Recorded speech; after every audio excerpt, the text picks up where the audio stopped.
Okay, so my picture is Madame Blavatsky, who was a famous occultist from the late 1800s.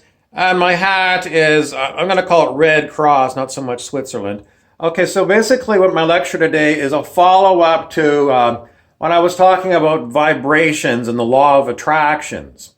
Basically, what I wanted to continue with was how it is that if we're living in a quantum soup, we end up in what appears to be a physical human body, and which led in my previous lectures to the thought that we're physical beings, which is very old science. You know, it's pre-1900, the idea that we are physical solid things. Since that time, quantum physics is what anybody doing any kind of work in physics is talking about. And, you know, different kinds of things beyond that, string theories, etc. But it's not Newtonian physics. It's not physics, billiard ball physics. In other words, even though we appear a solid, no one talks about that.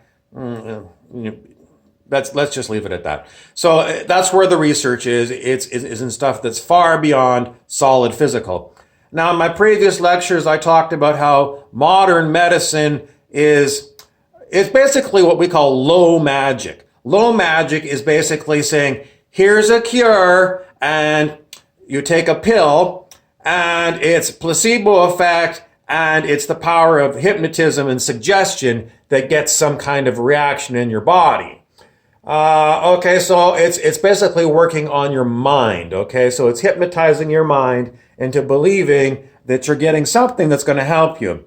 Now, some doctors like Deepak Chopra will say, basically the body will heal itself given some time. So, you know, why do you do this? Why do you give your child something? Well, if the child is crying because it's fallen down and skinned its knee, if you do something, give it some love and some attention, it feels better. And, you know, here's an aspirin. Oh, what's an aspirin? Well, it'll make you feel better. So, you know, the child before the age of 7 is completely in I think it's the delta state. It means the frequency of the mind is basically in a hypnotic trance. So it's basically, that's how children learn so well. They're in a state of consciousness that is basically totally receptive to everything that comes in, which is another reason why it's very hard to change adults. And adult education is completely different than childhood education, because you have to get past all the filters that have been built into an adult's mind that they put there because the school of hard knocks, and knowing, you know, what happens when you deal with other humans that are basically always out to get you and, you know, get your money and get you involved in things.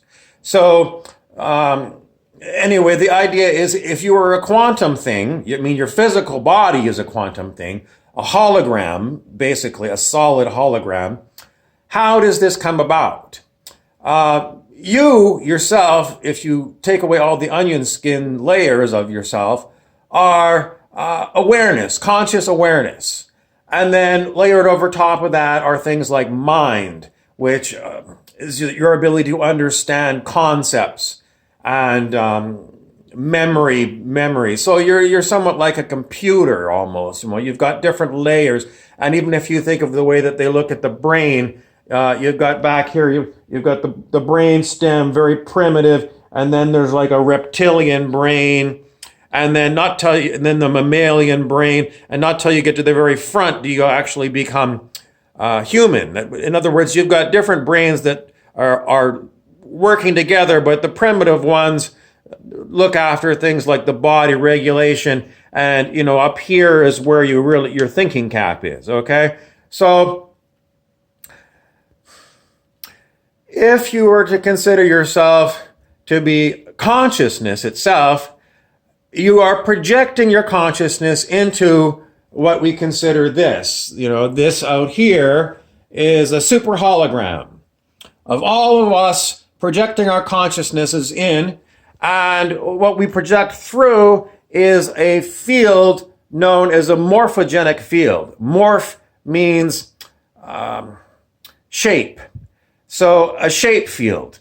And if you remember Leonardo da Vinci, he had the Vitruvian Man, which was, the man with the arm up here and the leg sort of out like that. And it was a perfect form. So in a morphogenic field, we project ourselves through perfect forms, and then they come into this hologram and they're not so perfect.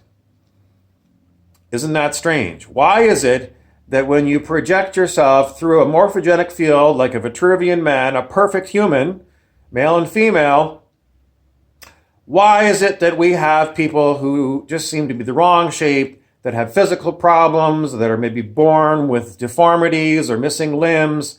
I myself had, problems with teeth. Teeth didn't grow in properly. I had to have braces. All kinds of problems. They call them maybe genetic defects. People born with cystic fibrosis and various other horrible things. Why does this happen if you're just you're pure consciousness and you're coming through a perfect field of morphogenics? Very interesting question. Someone has flibbergibbeted this hologram.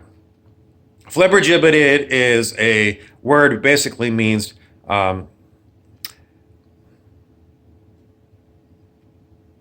they fucked with it, okay? They fucked with the field. They fucked with you and your field. They've manipulated you here. And, all these stories about its genetics and, it's environmental toxins and things.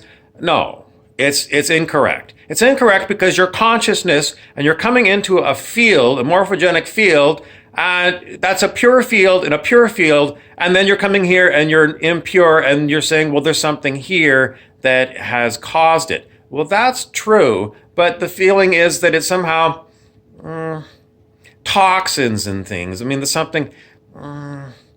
because I don't like this because these things are like what we call physical things. And I'm telling you once and again, it's not physical. They are things in this consciousness hologram that they're not physical. People say, well, asbestos is physical. To you, it's physical, but that's very old science. It's pre-1900 to call asbestos a physical thing. The hologram is, if you've heard of fractals, you've got fractals. Physical things, I'm using the word physical, but things that we see are fractals. So if you've got bad fractals, which is bad bits of consciousness, low energy, low frequency vibrations, things that are hateful.